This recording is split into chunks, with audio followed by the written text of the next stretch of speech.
Aappiilee amma dura isinii qabadhe dhufan keessaa tokko aappii Proix jedhamu kana akkasumas aappii Padaa. Aappiin kun amma dura akka ajaa'ibaa dalagaa ture. Aappiin amma duratti fayyadamaa ture sun guutumaan guututti hojiin ala ta'eera kanuma aappii kanaa jechaadha. Warroonni aappii kana amma dura qabdan amma dura itti fayyadamaa turtan ofirraa haqaadha. Pilaastoor keessa seenaadha. Pilaastoor keessa seentanii aappii maquma isaa barreessitanii kallattiidhumaan buufattanii akka ajaa'ibaa dalaguu jira. Aappii intarneetaa firiilee dalagaa akkasumas intarneetaa warroota zeenii baatii hidhatan akkasumas moobaayilii baatii hidhatan sawaallee kabaatii warri hidhatan jaawwiilee bilaashni dalagaa aappiilee hedduu of keessatti hammatee jira. Aappiin kun akkuma dura dalagaa libaaraallee shari'aa yaaqoota jedhamullee akka dalagaa jira jechaadha. Dheqaadhaa aappii ka duraan qabda san bifa kanaa ka duraan dalagu san ofirraa dileetti godhaadha. Pilaastoor keessa seenaa barreessaa buufadhaa siniin jedha.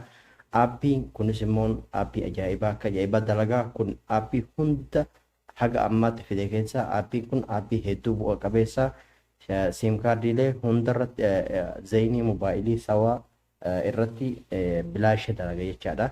Kabaatii warra qabdanillee dalagaa garuu ammaaf irra caalaan isaa bilaasha ka dalagaa jiru. Aappiin kun bareedinni isaa sa'atii naa dabalii hin jedhu erga kontaaktii gooteen booda kallattiidhumaan dalaga waa tokko ulaagaa tokkollee sirraan barbaadu.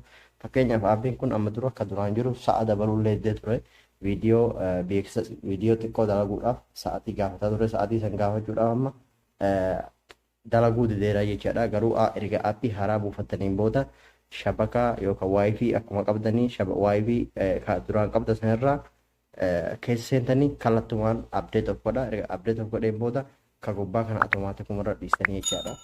Ka gara gadii kana immoo shari'aa ka barbaadan kan moobaayilii ka zeenii irratti cuqaafatanii akka ajaa'ibaa isiniin dalagaa. Warri asitti immoo bakka kana bakka lama kaa'a jechaadha. Bakka 60 lama argaa jirtan ka oliitti inni dalagaa gara gadiitti illee dalagaa. Garuu ka moobaayilii 60 black jedhu kanarra dalagaa. Ka gara gadii kun immoo darbee isin dalagaa filachuu irrattuu itti fayyadamaa isiniin jedha. Aappii hedduu bu'a qabeessa aappii kana lamaan gabbuufadhaa itti fayyadamaa isiniin jedha. Laayik walii gochuudhaaf laayik sheer gochuudhaan namoota itti haajaamtu jira namoota biraan gahuudhaan wal jajjabeessaa isiniin jedha. Chaanaala kiyya dhagaa sabiskiraayib godhaa tiktookillee foloo gochuun dagatina akkasumas liink kooppii naa gochuun dagatina haga ammaatti liink kooppii warri hin beekne liink kooppii godhaadha. Akka ogurrii narraa ka'uu akkasumas akka narraa hin gubanne ammallee yeroo hedduudhaaf yaalii godhamaa jira gubuudhaa fi haga barnoota dhufu walitti nagaa tura.